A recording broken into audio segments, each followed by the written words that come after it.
মোহাম্মদ ইউনূস কি কোথাও বাংলাদেশ থেকে সরে পড়তে চাইছেন, আবার কি কোথাও তিনি ভয় পাচ্ছেন? যখন তিনি সুইজারল্যান্ডে গিয়েছিলেন দাভোসে, তার একটা বক্তব্য আমরা শুনতে পাই, একটা ছেলের কথা তিনি বলছিলেন, যে ছেলেটা বাড়ি না ফেরার জন্য কিভাবে মায়ের কাছে ক্ষমা চাইছিলেন, যে তিনি আর নাও ফিরতে পারেন, এবং আবেগতাড়িত হয়ে পড়েছিলেন মোহাম্মদ ইউনূস সেই সময়।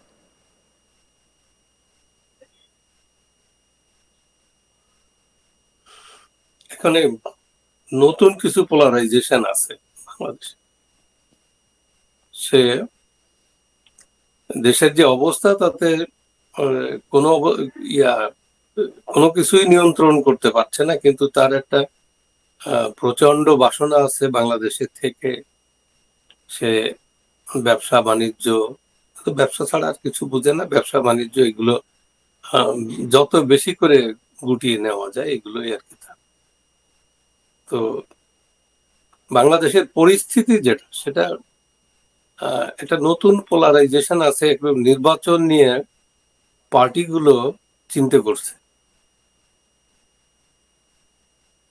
এখন বর্তমানে যে আছে বিএনপি মেজর পার্টি, যারা আছে, যারা দখল করছে ইউনূসের কথা মতো, যারা দখল করছে, এরা জামাত, জঙ্গি, জিহাদি, স্বাধীনতা বিরোধী। তো এদের জামাতের ইচ্ছে যে যে কোনো অবস্থাতে তারা যে ক্ষমতা দখল করছে এটা টিকিয়ে রাখতে হবে অ্যাট এনি কস্ট। এই জন্য বহু ধরনের তৎপরতা চলছে, মানে রাজনীতির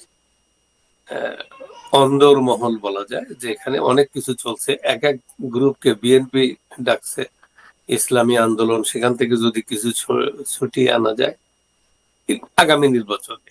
আর জামাত চাইছে যে তারা মোটামুটি সব জায়গা দখল করে নিছে, বিভিন্ন প্রশাসনে তাদের লোকজন সেট করে দিয়েছে, যার জন্য তাদের একটা বড় সাহস আছে, তাদের অনেক ক্যাডার আছে। এলাকায় জোর করে তারা মোটামুটি একটা নির্বাচনের নামে একটা কারচুপির নির্বাচন তারা করে পার পেয়ে যাবে, এ ধরনের একটা ক্যালকুলেশন তাদের আছে। আর বিএনপির ধারণা হচ্ছে যে আওয়ামী লীগ যদি নির্বাচনে না আসে, তাহলে তারা সুইপ করে নিরঙ্কুশ মেজরিটি নিয়ে তারা ক্ষমতা গ্রহণ করবে। এর ভিতরে কিছু সংবাদ জানা গেছে যে বিএনপির হাইকমান্ডের কাছে লন্ডনে যোগাযোগ করছে কিছু লোক, তার কাছে কিছু প্রস্তাব আছে। আবার বিএনপি ইসলামী আন্দোলন, বিএনপি ধরেই নিছে জামাতের সাথে তাদের একটা ফাইট হবেই আগামী নির্বাচনে। তারা ইসলামী আন্দোলনের নেতাকে ডাকছিল, কিন্তু নেতা বলছে যে আপনার অফিসে কেন, আমার অফিসে আসেন। এরকম অনেক কিছু কিন্তু এখনো মানে ঠিক হয় নাই, কিন্তু ভিতরে ভিতরে অনেক কাজ চলছে।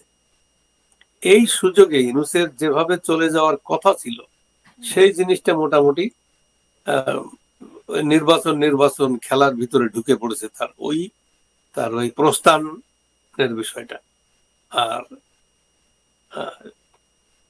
আমাদের বাহিনীর ভিতরে, সামরিক বাহিনীর যে ইয়াতে আছে, তারা তো একটা বড় দায়িত্বে আছে। তারা এখন কি করবে, তারা কি তাদের ইয়াটা বোঝা যাচ্ছে না যে তারা আসলে একটা নির্বাচন করবে না। অনেক মানুষ ভেবেছিল যে তারা তিনি কি এতটা আন্দাজ করতে পারেননি যে তিনি মুখ্য উপদেষ্টা হয়ে আসার পর এত দিকে এত সমস্যা মাথাচাড়া দিয়ে উঠবে? আন্দাজ করতে, সেটা তো তার নিজস্ব ব্যাপার, সে আন্দাজ করতে পারছে কিনা। তবে এক একটা মানুষের অ্যাঙ্গেল এক এক রকম। সে কোনটা করলে তার এই মুহূর্তে প্রফিটেবল, এটা এইভাবে মানুষ চিন্তা করে। রাজনীতিবিদরাও দেখে এই স্টেপসটা আমি নিলে আমার নেক্সট স্টেপটা কতটা ভালো হবে এবং কতটা দল নিয়ে সে এগিয়ে যেতে পারবে। ব্যবসায়ের একটা হিসাব, রাজনীতিবিদের একটা হিসাব। এখানে ব্যবসায়ী মাথার উপরে বসেছে, রাজনীতিবিদরা মোটামুটি এতদিন দিশেহারা। তো এখন রাজনীতিবিদরা মনে করছে যে ইউনূসের তো পালিয়ে যাওয়ারই কথা, নতুন একটা অ্যাডমিনিস্ট্রেশন আসতে পারতো, কিন্তু যেভাবেই হোক যদি ইউনূসের আন্ডারেই নির্বাচন হয়, সেটাও তারা পার্টিগুলো এক এক পার্টি তার এক এক অ্যাঙ্গেলে চাচ্ছে। ইউনূসের আন্ডারে নির্বাচন হলে জামাত খুব খুশি। আচ্ছা। তারা জানে যে জামাতের সহযোগিতা করবে ইউনূসের অ্যাডমিনিস্ট্রেশন। তো ইউনূস তো টোটাল জামাতের কাছে সারেন্ডার করছে বলে এটা প্রতীয়মান, এটা আচ্ছা। বোঝাই যায়, ক্লিয়ার।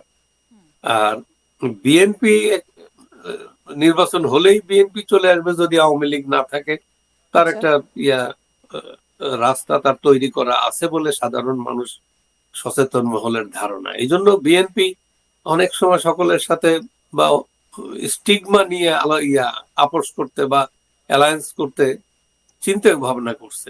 বিষয়টা এখন এইখানে চলে আসছে, যার জন্য ইউনূস এর ভিতরও যে আমেরিকার যে স্যাংশন, না ওরা যে ফান্ড বন্ধ করে দিয়েছে, শুধু ইউএস এইড, সারা পৃথিবীতে ইউএস এইড আছে, বাংলাদেশে ইউএস এইড এর অনেক প্রকল্প আছে। তো সেদিক দিয়ে একটা ইকোনমিক ধাক্কা খাবে। তো এখন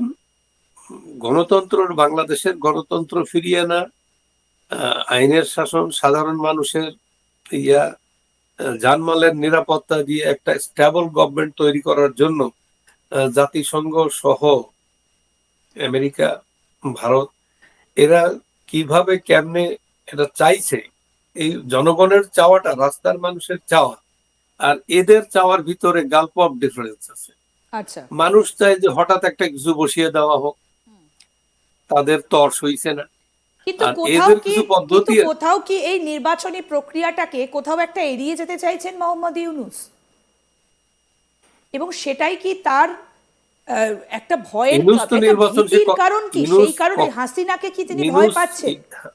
সেই কারণেই কি এড়িয়ে যেতে চাইছেন? ইউনূস কখনোই নির্বাচন চায় না।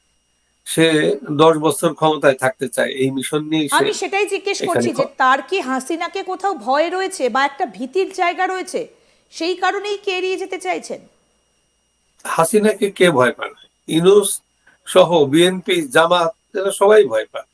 আপনি যদি ফ্রি ফেয়ার ইলেকশনের জন্য যদি লেভেল প্লেইং ফিল্ড হয়, তৈরি হয়, তো সেখানে হাসিনার তো আপনার ইমিডিয়েট 15 বছর ক্ষমতা, আচ্ছা।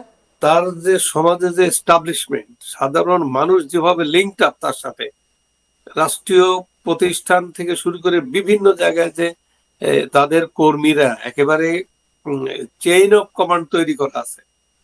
ওরা যদি ওদের নিরাপত্তা পায় তাহলে ওরা একেবারে সেই আগের চাইতে আরো আগে তো কিছু বদনাম ছিল, সেই বদনাম তো এরা যে প্রবলেম গুলো তৈরি করছে সমাজে, ল অ্যান্ড অর্ডার সিচুয়েশন, তারপরে খাদ্যদ্রব্যের সহ যে কোনো এসেনশিয়াল গুডস তার যে ঊর্ধ্বগতি, মানুষের নাগালের বাইরে, মানুষের জীবনযাত্রা এত বিপর্যস্ত যে তারা মানুষ একেবারে অতিষ্ঠ হয়ে গেছে।